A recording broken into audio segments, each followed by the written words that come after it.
You're funny. G'day, me and Jimmy here.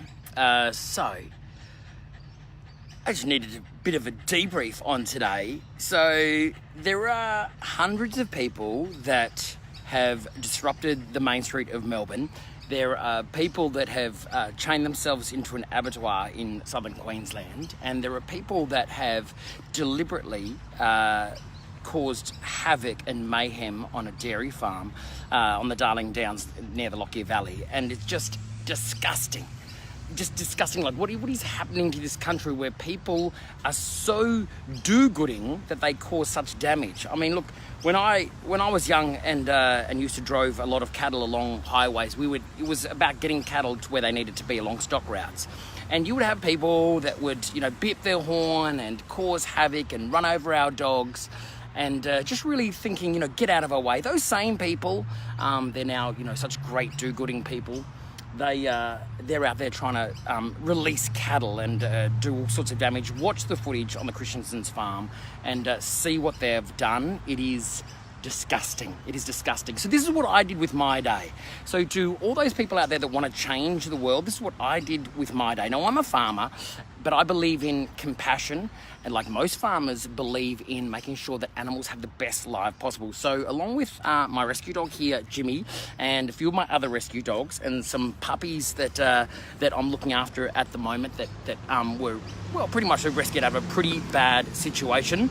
Well, we went to Manly West School, and we're going back there again tomorrow, and then we're going to another school the day after that. And we go to schools continuously, and we teach kids about being compassionate towards animals and understanding that animals have a place in society, that dogs like this were all bred for a purpose, that animals were created for a purpose, but it's up to us to ensure that they are well managed and we are safe around them and we are responsible around them. So it doesn't matter if it's about being responsible around a dog, giving dogs space, making sure they're on a leash and asking the owner before you go anywhere near them. And that's what I get the kids in a fun way to chant. And then we bring out little puppies and we get them really to be rewarded over time, that treating animals nicely but responsibly, because at the end of the day the owner is responsible for the dog, and it's up to them to make the choice whether you're allowed to pat or not. It's not up to you to just go and start touching someone else's dog, just like no one has the right to come and start touching your child.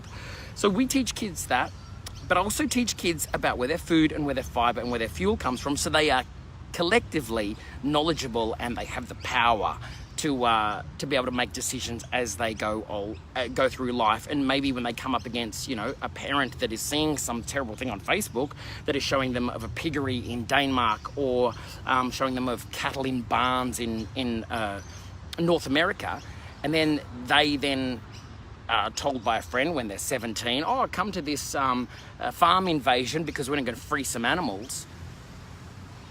Well, hopefully they're going to say, actually, you know what, I don't think we're doing the right thing, and they're going to actually maybe question it. And that's why I do what I do, teaching kids how to be safe around animals, how to be responsible around animals, but also how to respect farmers, that we are doing the best we can.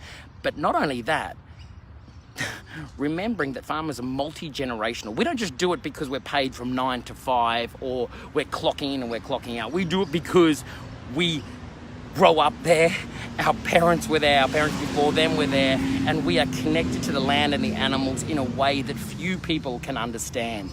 Very few people can understand the connections that we have in our entire ecosystems, from the top of the ecosystem to the bottom of the ecosystem, from our work colleagues, right through the animals that we actually eat. But just because we eat something doesn't mean we hate it, and it doesn't mean we have to be barbaric about killing it.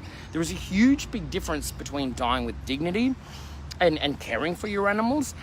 But at the same time, I don't see a difference between an animal and a plant. They all need our care, because each one of them is also host to a billion other organisms. Like, what is the difference? Like, really, what is the difference between a cute creature that a human has created? Because remember, all those cute creatures that these people are out there trying to protect, the cows with the big brown eyes, or the pigs because they're cute, they were all created by humans to look a certain way so that we would care for them. We created them, essentially.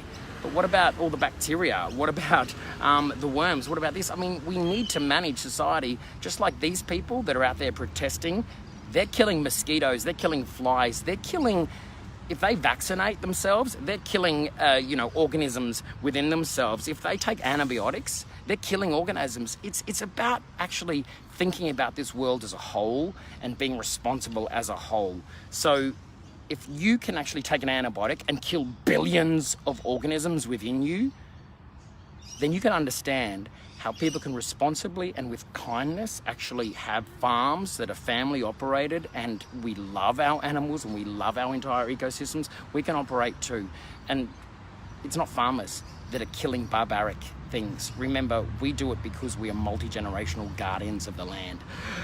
Anyway, I've got another show to do with my dogs, because this is how I make change in the world as a farmer, is I teach kids through compassion and through showing them the right way to do things, the way that I would want them to do it, and that is through kindness and through dialogue, not through upsetting people's lives and destroying people's lives and injuring their animals. Watch the footage of the Christensen's farm and see what these maniacs have done to forcing animals through barbed wire and with fear, because most animals on farms don't really know what fear is, because most farmers now with low amounts of labor actually do the most kind and compassionate way of moving livestock.